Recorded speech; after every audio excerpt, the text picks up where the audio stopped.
여러분, 요즘에 외국계 기업들이 많이 인기를 끌고 있습니다. 수요와 관심이 늘면서 취업 포털 사이트에서 그런 투표를 했다고 합니다. 그래서 설문조사를 했더니 취업 선호도 조사 결과가 이렇게 나왔대요. 혹시 5위에서 1위 예상하시나요? 어떤 기업이 1위를 했을까요? 5위부터 알려드리면요. 5위는 스타벅스랍니다. 네, 좀 공감하시나요? 4위는 나이키, 3위는 애플, 2위는 넷플릭스, 1위는 구글이라고 합니다. 보통 각 회사들마다 복지제도가 주목을 받고 있어요. 그래서 자율 출근제, 아니면 유급 휴가, 연봉 인상 혹은 스톡 옵션 중에 무조건 하나를 고를 수 있게 해주는 것, 그리고 자사의 제품 할인받는 것, 의료비 지원, 자녀 장학금, 이런 것들이 많이 지원이 된다고 합니다. 그 밖에도 사내 안에, 저는 이게 정말 부러운데요, 마사지 샵을 운영을 한대요. 그래서 피곤할 때마다 갈 수 있대요. 그리고 수영장, 당구장 등의 편의시설, 외국어 수강을 할 수 있는 그런 복지가 많은 사람들의 부러움을 사고 있습니다. 모 직장은요, 꿈의 직장, 신의 직장이라고도 불리는데요. 거기에 근무했던 한 사람이 인터뷰를 했는데 이런 말을 했대요. 가고 싶은 다른 회사가 떠오르지 않는다 라고 이렇게 이야기를 해서, 아, 역시 그 신의 직장이구나, 꿈의 직장이구나, 이렇게 많은 사람들의 부러움을 샀다고 합니다.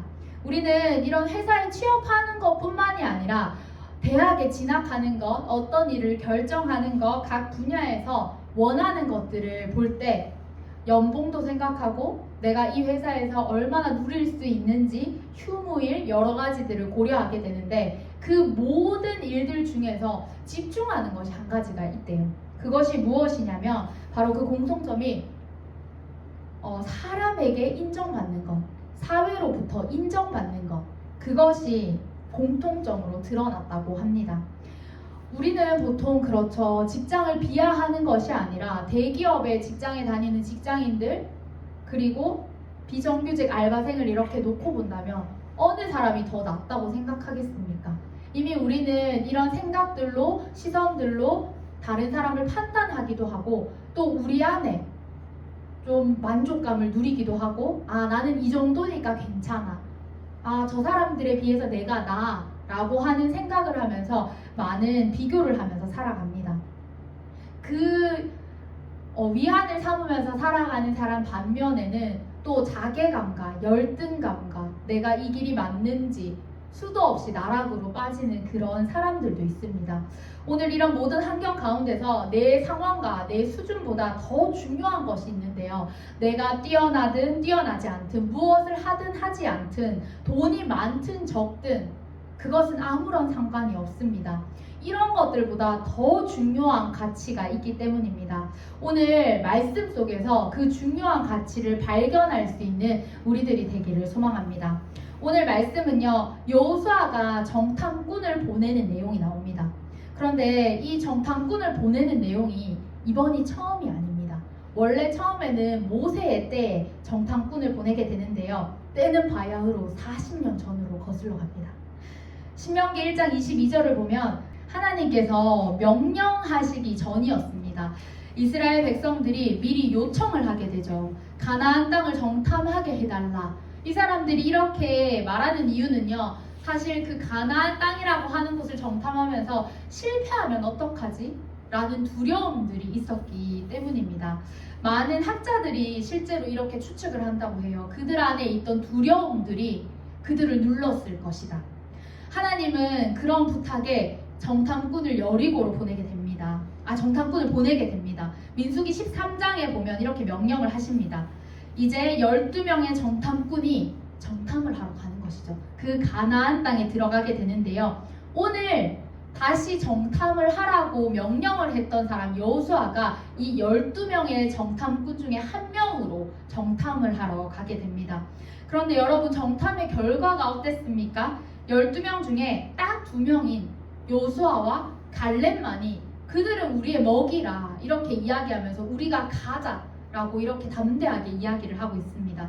그런데 반면에 나머지 10명은요, 하나같이 그들은 우리보다 너무 강하다, 신장이 장대하다, 그리고 우리는 메뚜기 같다 라고 이야기를 하면서 불가능을 외치고 있었습니다. 그리고 이 소식을 들었던 온 회중의 반응이 있는데요. 밤새 통곡했다라고 말씀을 기록하고 있습니다. 그 결과로 민수기 14장 34절을 보면 이런 내용이 나옵니다. 너희가 그 땅을 40일 동안 탐지하였으니 그 날수대로 하루를 1년으로 쳐서 너희는 40년 동안 너희의 죄의 짐을 져야 한다. 그래 그제서야 너희는 내가 너희를 싫어하면 너희가 어떻게 되는지를 알게 될 것이다. 하나님께서 이렇게 말씀하고 계십니다. 하나님이 그들을 싫어한 결과가 어떻게 나타났냐면 결국 그들은 다 죽게 됩니다. 그리고 그들은 우리의 먹이라 라고 이야기했던 여호수아와 갈렙은 살아남게 되는 것이죠.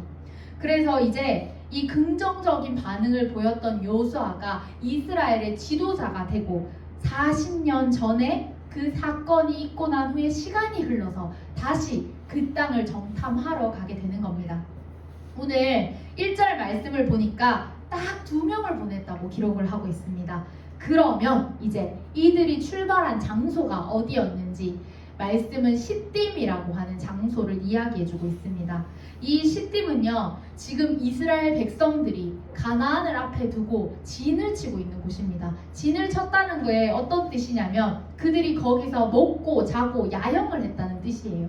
그래서 이스라엘의 모든 백성들이 시딤에서 진을 치고 이제 2명의 정탐꾼을 보내려고 하는 것이죠. 이 시딤이라고 하는 장소의 뜻이 아카시아 나무라고 하는 뜻이 있는데요. 여러분, 아카시아 나무라고 하면 좋은 향이 나는 것이 연상이 되지 않습니까? 그런데 이 시딤이라고 하는 장소는요, 사실 그렇게 아름다운 향기가 나는 장소가 아니었어요. 어떤 장소였냐면 과거에 그들이 모압 사람들과 함께 우상 숭배를 했던 장소입니다. 그래서 오히려 향기가 나는 것이 아니라 죄로 인해서 더러운 악취가 났던 곳이 시딤입니다. 그런데 하나님께서 이 시딤이라고 하는 장소에 이스라엘 백성들이 야영하게 하시고, 그리고 나서 이제 하나님의 새로운 역사를 이들을 통해서 쓰실 것을 기대하게 하는 겁니다. 그리고 나서 이제 어떤 역사가 펼쳐지냐면 1절을 보니까 이 1절이 상당히 빨리 전개가 돼요. 보통은 아주 소상하게 대화도 하면서 말씀들이 전개가 되는데, 오늘 1절 말씀에는 시딤에서 여호수아가 2사람을 정탐꾼으로 보내고 이미 그들이 라합의 집에 들어갔고 그 집에서 유숙하니라, 이렇게 1절이 끝이 납니다. 마치 첩보 작전과 같이 숨 쉴 틈도 없는 것처럼 이 1절이 전개가 돼요. 그리고 나서 이제 이 2명의 정탐꾼이 라합의 집에 들어가 있는 것이죠. 여러분, 이 성경이 라합을 소개하는데 무엇이라고 소개하냐면 여러분들이 잘 알고 있듯이 기생 라합이라고 이렇게 소개를 합니다. 어떤 학자들은요, 이 라합을 최대한 좋게 포장을 하려고 이렇게 이야기를 합니다. 여관의 주인이었을 것이다. 그런데 이 라합은요, 여관의 주인이 아니라 원어에 쓰인 단어를 보면 가늠하다, 매춘하다 라는 이런 단어를 포함하고 있어요. 그리고 실제로 이 라합이 매춘 행위를 했다는 그런 그 단어를 통해서 이런 것을 볼 수가 있습니다. 더 자세하게 살펴보면요, 창세기 38장 15절에 보면 유다의 며느리였던 다말이 그 창녀로 변장을 하는 내용이 나옵니다. 근데 그때 쓰였던 이 창녀라고 하는 단어가 오늘 이 라합을 소개할 때 그 기생 라합이라고 했을 때 그 단어와 똑같은 단어를 사용합니다. 그래서 이 라합은요, 여관 주인 이런 것보다는 기생, 정말 말 그대로 창녀였던 그 신분을 가졌던 사람이라는 것을 우리는 알 수 있습니다. 라합은 가나안 땅에서 가장 소외받는 계층, 무시당하는 사람, 어느 한 사람도 이를 인정해주지 않는 그런 삶을 살아갔습니다. 이스라엘 백성들 또한 이런 직업을 아주 천하게 여겼을 뿐만이 아니라 이 사람은 가나안 땅에서 같은 민족에게도 인정받지 못하는 삶을 살아갔습니다. 그래서 대접받지 못하고 인정받지 못하는 그런 삶을 하루하루 살고 있던 것이 라합의 삶이었습니다.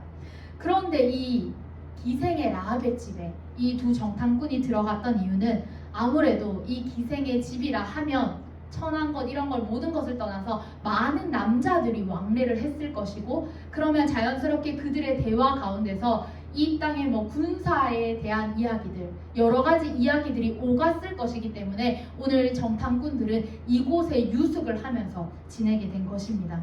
그래서 이런 민심을 살피면서 유숙했던 그들 가운데 오늘 하나님께서는 이 정탐꾼들이 라합을 만나기 위해서 놀라운 계획들을 펼치시면서 이들을 이곳에 거하게 합니다. 그리고 나서 이 여리고의 상황이 2절에 기록이 되는데요. 정탐꾼이 성 안에 들어왔다고 이미 소문이 퍼졌습니다. 어떤 사람이 왕에게 고했어요. 이미 이 성 안에 두 정탐꾼이 들어왔다고 이렇게 고했습니다. 그 당시에 성읍들은요, 이 가나안에는요, 많은 성읍들이 존재했고 그 성읍마다 군주가 있었어요. 그래서 오늘 이 여리고 왕이라고 하는 사람은 이 여리고를 다스리는, 이 성을 다스리는 군주인데요. 이 군주 가운데 이 소식이 들어가게 된 것이죠. 그리고 말씀을 보면 이미 모든 사람들이 그 소문을 알고 있었대요. 그래서 두려워 떨고 있었던 그런 상황입니다. 그것도 그럴 것이, 여러분 생각해 보십시오. 이제 곧 이 땅을 쳐들어올 사람들이 저기 멀리 보이는 겁니다. 이 시딤이라고 하는 땅과 여리고는요, 요단강을 사이에 두고 있는 땅이었어요. 그래서 아주 멀리에 보면 그 사람들이 보이는 거예요. 그런데 그 많은 사람들이 그곳에서 진을 치고 있었는데 얼마나 두려웠겠습니까? 그래서 실제로 여리고성은요, 경계태세에 들어간 것이죠. 어떤 사람도 왕래하는 것, 그런 것도 경계태세를 갖추고 지켜보고 예의주시하는 것, 이런 상황이 지금 이 여리고성의 상황이었습니다. 그리고 그때 라합에게 이 사람들이 오게 됩니다. 그리고 나서 이 사람들이 이미 라합의 집에 있는 것도 압니다. 라합에게 이렇게 이야기를 하죠. 네 집으로 들어간 그 사람들을 끌어내라. 그 사람들은 이 온 땅을 정탐하러 왔다라고 이렇게 이야기를 합니다. 몰래 갔음에도 불구하고 이 정탐꾼들이 이미 성에 들어왔고 이 성에서도 라합의 집에 있다는 것을 이 사람들이 알고 찾아온 것이죠. 그때 라합은 어떻게 행동을 했습니까?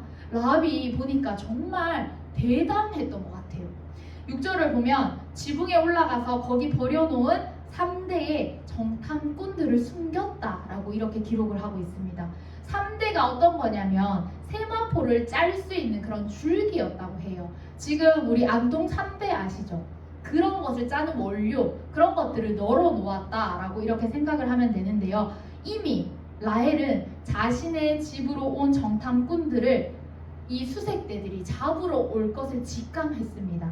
그리고 나서 두 사람을 보호하기로 결정을 한 것이죠. 만약 여러분들에게 야, 다 알고 왔다, 빨리 그 사람 내놔라, 이렇게 이야기하면 여러분들 어떻겠습니까? 심장이 쿵쾅거리고 얼굴색도 변했을 것이고 어떤 사람은 귀가 빨개졌을 것이고 두려워서 당장 그 사람들을 내어주고 싶은 마음들이 생겼겠죠. 그런데 오늘 이 라합은요, 체포하러 온 이 군사들이 왔을 때, 이렇게 이야기했을 때 눈빛 하나 바뀌지 않고 아주 대담하게 그 사람들은 여기에 없다, 이미 나갔다 라고 이렇게 이야기를 하고 있습니다. 그럼 라합은요, 자신의 목숨이 뺏길 수도 있는 상황, 거짓말을 한 것을 들키며 자신의 목이 달아날 수도 있는 그런 상황 가운데서 왜 이 두 정탐꾼을 숨겨줬을까요? 8절에서 10절에는 라합이 왜 이러한 선택과 결정을 했는지 그 이유가 나오는데요. 말씀을 보면 라합이 이렇게 이야기를 합니다. 여호와께서 이 땅을 너희에게 주신 줄을 안다 라고 이렇게 고백을 합니다. 라합은 가장 중요한 판단이 선 겁니다. 라합은 가나안 땅 전체를 하나님께서 이미 이스라엘 백성에게 주셨다, 이스라엘 백성에게 파셨다, 그 손에 넘기셨다는 것을 확신을 했습니다. 그리고 이미 소문으로 들은 이스라엘 백성들의 이야기, 홍해를 마른 땅처럼 건넜다는 사실, 바산과 옥이라고 하는 대단한 족속, 그 아모리 족속들을 진멸시켰다라는 이런 이야기들을 모두 듣고 알고 믿었습니다. 그래서 하나님의 거침없는 이 백성들과 함께하는 그 거침없는 행군이 이제 이 여리고성이 무너지는 것이구나 라는 것을 깨달았다는 것이죠. 그 당시에 가나안 땅을 보면요, 어린아이들을 인신제사로 바치는 그런 악한 행위들, 그리고 집단으로 성행위를 하는 그런 음란함과 타락이 넘쳐나는 곳이었습니다. 그런 곳에서 먹고 살기 위해서 자신의 삶을 이어나가기 위해서 어쩔 수 없이 이런 직업을 택하고 살아갔던 라합이었지만 누구보다도 그는 분명하게 알고 있었던 것이죠. 어떤 지식보다 생명이 되는 알미 그에게 깃들었습니다. 그 라합은요, 곧 하나님이 누구인지 명확하게 알았던 것입니다. 이것이 바로 라합이 하나님의 백성으로 택함을 받은 중요한 포인트가 됩니다. 그리고 나서 이제 라합은 또 엄청난 고백을 하게 되는데요. 11절 말씀에 보면 너희의 하나님이 하늘에서도 땅에서도 하나님이다 라는 이런 고백을 합니다. 이 표현은요, 너희의 하나님이라고 이렇게 고백을 하고 있지만 이미 이 라합은 너희의 하나님이 아니라 나의 하나님으로 이 하나님을 받아들였다는 뜻입니다. 이스라엘 백성들이 믿는 그 하나님이 나의 하나님이 되는 순간 너희 남의 하나님이 아닌 내 하나님이 되는 순간 역사가 일어나는 것입니다. 오늘 라합의 믿음은 들음으로 생겼습니다. 그 소식을 듣고 많은 자들은요, 그냥 흘려보내는 소문, 두려워 떨기는 하였지만 그냥 흘려보내는 것이었다면 이 라합은 오늘 이 소식을 들음으로 인하여서 나의 하나님으로 받아들였을 때 오늘 하나님의 이 구원 역사에 이르게 된 것입니다. 라합이 선택의 기로에 섰을 때 여리고 왕을 택할 것인가, 하나님을 택할 것인가, 아니면 체포하러 온 수색대에 이들을 넘겨줄 것인가, 아니면 정탐꾼들을 보호할 것인가, 단 한순간도, 찰나의 순간도 고민하지 않고 바로 그들을 숨겨주었고 이미 심지어는 이 수색대를 따돌려요. 성 밖으로 나가도록. 그리고 성 밖에 나가게 되면 문이 닫히면 그 사람들은 다시 들어오지 못하는 환경에까지 이를 수 있도록 그들을 보호하게 된 것입니다. 이미 이스라엘의 하나님이 나의 하나님이 되었을 때 그 하나님을 믿는 믿음이 그에게 생겼을 때 오늘 라헬은 이렇게 고백하고 행동할 수 있게 된 것입니다. 라합이 너희에게 주신 줄을 내가 아노라 라고 하는 이 고백을 통해서 이제 구원의 역사가 라합뿐만이 아니라 라합이 고백하는 모든 자들에게 이르게 되는 것을 우리는 12절을 통해서 볼 수 있습니다. 라합은 이렇게 제안을 합니다. 부모님, 형제, 내 집에 있는 모든 사람들을 건져달라고 하는 그런 부탁이었습니다. 세상의 눈으로 보면 그저 더럽기 짝이 없는 손가락질 받는 그녀의 집이 이제는 구원의 방주로 변하게 되는 그런 하나님의 역사 안으로 들어가게 된 것입니다. 여리고성에는 너무나도 하찮게 여겨졌던 이 여인이 그뿐만이 아니라 가족들을, 내 형제들을 구원하는 그것뿐만이 아니라 더 놀라운 것 한 가지, 바로 예수님의 족보에 이름을 올리는, 이름이 기록되는 그 은혜까지, 그 구원의 역사까지 오늘 라합이 이르게 됩니다. 사람들이 보기에 라합은요, 창녀였고 기생이었고 이렇다면 그 족보에 누가 올리고 싶겠습니까? 이름을 지워도 모자랄 만한 이 여인이 오늘 예수 그리스도의 족보에까지 이르게 되었습니다.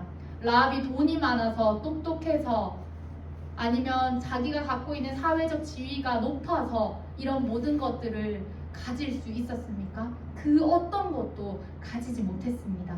바로 너희의 하나님이 나의 하나님이 되는 순간, 그 하나님을 나의 하나님으로 믿는 순간 구원의 역사가 일어나게 된 것입니다. 하나님은 이처럼 우리가 믿는 대로 나의 하나님으로 여기기만 하면 그 사람을 들어서 그 인생을 쓰시고 역사하시는 분입니다. 지금 내가 처한 상황, 환경, 내 직업, 내가 뭐 돈을 적고 많게 벌고 이런 모든 것들, 그런 것들로 역사하시는 분이 아닙니다. 우리 하나님은 가장 낮은 자를 들어 쓰시는 분, 불가능을 가능케 하시는 분, 그 어떤 상황에서도 예수 그리스도 안에 있기만 하면, 하나님을 믿는다 고백하기만 하면 이제 그 사람을 들어서 하나님의 역사를 그 사람을 통해 펼치신다고 말씀하고 계십니다. 오늘 여러분들 가운데도 이런 믿음이 있기를 원합니다. 네 하나님, 너의 하나님이 아니라 나의 하나님으로 받아들이시면서 날마다 하나님을 믿는 믿음으로 이제는 여러분들의 삶을 통하여서 하나님의 구원 역사가 펼쳐지는 놀라운 일들이 일어나기를 소망합니다. 오늘 지금도 우리를 잡고 계시며 구원의 손을 펼치시고 일하시기로 작정하시고 대기하고 계신 우리 하나님의 손을 잡으시고 이제 여러분들의 삶을 통하여서 그 역사를 써내려 가시기를 소망합니다. 함께 기도하겠습니다. 하나님, 오늘 라합을 통해서 하나님의 구원의 역사를 보았습니다.